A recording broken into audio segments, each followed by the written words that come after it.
You know, for decades, we've basically watched artificial intelligence grow up behind a screen, but that is all about to change. Today, we're going to explore the incredible story of how AI is finally getting a body and stepping out into our physical world. And this quote right here, it just perfectly captures the stakes. We're not just talking about smarter software anymore. We're talking about incredibly powerful physical agents acting in our world and executing our commands with a flawless and, potentially terrifying precision. And that right there is the big question we're tackling. Look, this isn't science fiction anymore. The race to build these incredible AI minds has now become a race to give those minds hands, legs, and a real place in our reality. Okay, so the race really kicks off here, in the digital realm. It's a crazy, high-stakes competition for cognitive supremacy, mostly between the US and China. And it's accelerating at a speed that's, well, it's unbelievable. This is the competition that will decide who builds the brains for the first true generation of intelligent machines. So what this timeline shows us is something really critical, a feedback loop. By early 2026, you've got AIs like Agent 1 that are already making it faster to create even better AIs. I mean, this isn't just steady, step-by-step progress. No, it's an exponential curve, and it's forcing these huge geopolitical rivals to make some really dramatic moves. All right, so let's break down the key players. In one corner, you've got OpenBrain. They represent the fast, aggressive Silicon Valley-style approach, using AI to automate their own research. And in the other corner, there's DeepSend, a state-backed effort in China, basically pooling all their national resources to close the hardware gap. It's kind of like a classic tortoise versus hare situation, right? The centralized, state-driven machine versus the fast, chaotic innovation of the private sector. And the kind of power jump we're talking about here, it's just staggering. This isn't some small, incremental improvement. The models they're developing are being trained with 1,000 times more computational power than something like GPT-4. I mean, the scale is so massive, it's genuinely hard to wrap your head around. Which brings us to the grand prize, Agent 2. This isn't just another chatbot. This is the first AI that could, theoretically, survive all on its own in the digital world. It could find resources, defend itself, and even make copies of itself. And just like that, the stakes become, well, existential. And bam! This is the moment everything, and I mean everything, changes.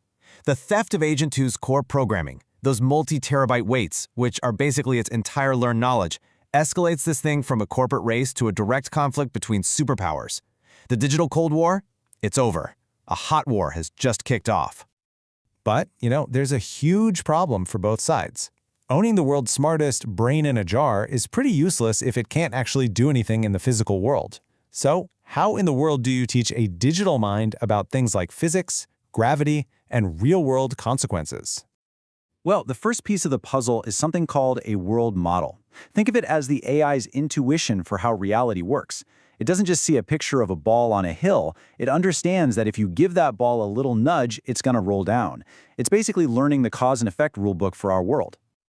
Okay, so you take that world model and you apply it to a specific real-world place. That's how you get a predictive digital twin. This isn't just some fancy 3D map. Think of it more like a living, breathing simulation of, say, a real construction site that can actually play out physically accurate futures. It's like a digital oracle. So here's how it all clicks into place, step by step. First, that world model learns the unique physics of a place. From there, it develops what we call spatial intelligence, basically the ability to think and reason in 3D. And then the final step? You create this safe, virtual playground where a robot's AI can practice a task millions of times without ever breaking a thing. And this is absolutely the crucial point. Trying to train a robot in the real world, it's a total nightmare. It's dangerous, it's slow, it's super expensive.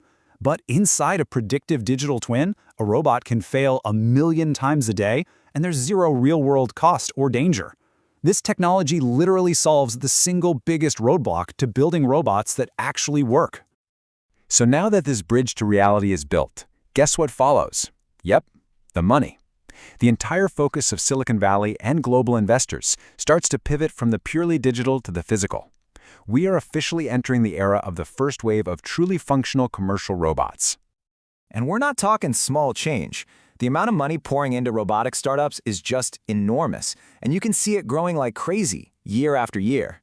The big takeaway here is that investors aren't just gambling anymore. They see a clear, profitable path to getting these things out into the world. Okay, so this cash injection leads to two totally different strategies popping up in the US. You've got companies like Waytech on one side, using cheaper, specialized robots for really narrow tasks, like sorting packages.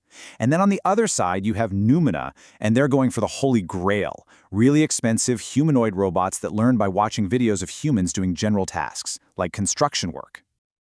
All right, now this is where things start to get really wild, truly exponential. Because the first working robots don't just change how we do labor, they change the entire process of manufacturing itself, and it creates this incredibly powerful feedback loop. It all comes down to a really cool economic idea called Wright's Law. And it's pretty simple, really. The more of something you build, the cheaper it gets to build each individual one. For every time you double the total number of units you've made, the cost drops by a pretty consistent percentage. This predictable drop is what fuels exponential manufacturing. So, what's the logical next step? It's simple, but it's absolutely world-changing. Robots that build more robots. Just like AI started automating AI research, physical robots begin to automate their own production, which just drives costs through the floor and sends production volumes through the roof at a crazy speed. And this chart, it shows us the perfect target to kickstart this whole thing. Actuators, they're basically the muscles of a robot, are super expensive to make. And get this, a whopping 60% of that cost is just paying for super precise human labor. If you can automate making that one part, you unlock the entire manufacturing explosion. So you see all these different threads we've been following? The AI arms race, that bridge to reality, the self-building machines.